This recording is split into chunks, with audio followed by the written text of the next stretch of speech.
start getting ready to do some carving. So the first thing that we're going to, okay, now this is a little different part of the wing that's going to cause us some difficulty. So I'm going to use my Shipley detail knife. Got a blade that's just right for this kind of work. And I'm going to cut, I'm going to make a stop cut along the top of this wing, because that's where the grain, I'm cutting across the grain, so it's difficult to cut this, but it's even harder to do a good cut with the V tool. So I'm going to cut that around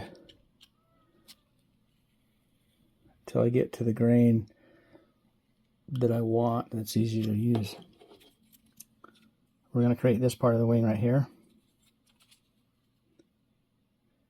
So I'll use that V tool and get the tip right down in that first little bit of the cut and follow my cut. It still doesn't give you a really great cut right there, but it does the job. Cuts down into there. And then I'm going to come back the other direction, because now I'm with the grain. And I can cut down to help clean that up and separate that out. Or this way a little more. It looks kind of poor right there. Okay, that's where I cut the grain at the wrong spot and I chipped a chunk off. I'll have to clean that up a little bit later. But now this is where our push cut comes in. And we start shaping that, rounding that body off.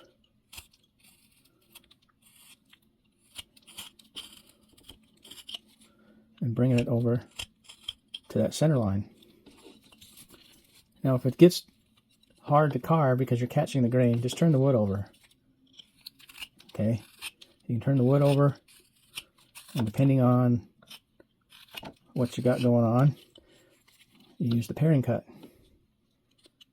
Okay, and this is nice because you can take these little shortcuts and just take off a little bit of wood and round that off. Now we've got the majority of the carving done. Okay, we've got our wings cut out, so everything's rounded. It's finished as much as we'd like to do it. Ready to put in the beak and the detail on the wings. So again, we go back to the pattern. It's a little tricky because now it's round. So I line up the wing cut with the pattern.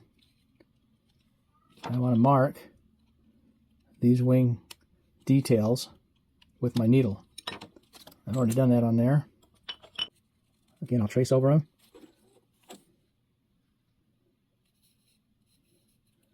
They don't have to be perfect, but you want them to be the same on both sides when you get done, or close to it.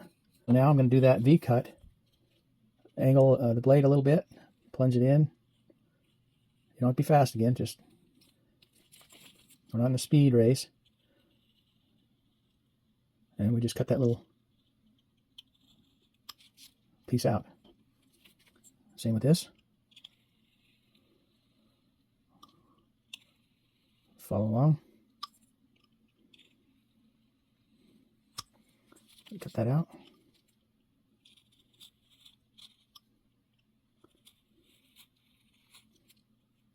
Kind of indication of feathers on the wing.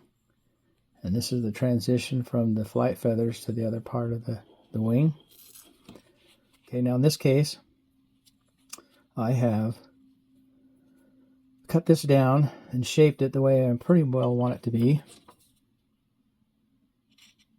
Let me do a little more so I can even that up to the center line. And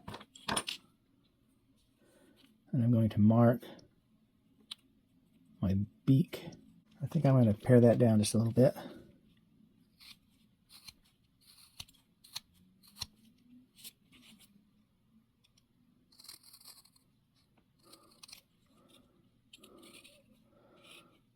And this sometimes is just to eyeball. I'm just going to guess where that's going to end up, or as long as it's got what you want on it, then you should be okay. This is again one of those things where you can use a V-tool or a knife. I happen to like the V-tool just because it's a little more precision. You get a constant, but even doing it, you get a varied cut, so it's not just a boring kind of cut. So that's just going to give me a little line around the beak and the body there. You can see how that comes out. And I want to cut off that little ridge that we just created right there. I don't really want that. And sometimes, you know, when you get making your own stuff or things, you can find things that you can use. I found a way to make circles for eye cutouts. Bullet casings give me different diameters. I just soldered on a ring. And this is a piece of brass tubing that's just right size for this. And that gets pushed in there and marks where the eye is going to go. And then you just learn how to do this, but you go in there with little tiny cuts. Be careful of the grain. And just kind of give that eye a little rounded off shape. Okay, so what I did there was just kind of cut out around the eye to make the roundness of the eye. It's still not quite finished yet. So I'm going to take another gouge tool. This is a kind of a flattish flex cut brand. And then I'm going to go around the eye and bring that and take it away around the eye. So now the eye is going to pop up just a little bit. Okay, so you can kind of see that thing popping out there. It seems to be a little blurry, but you can tell that the eye is popping out compared to around the eye. We have a completely finished carving. No matter how good you think you are or not, sign it. Put a date on it, a year at least. Okay?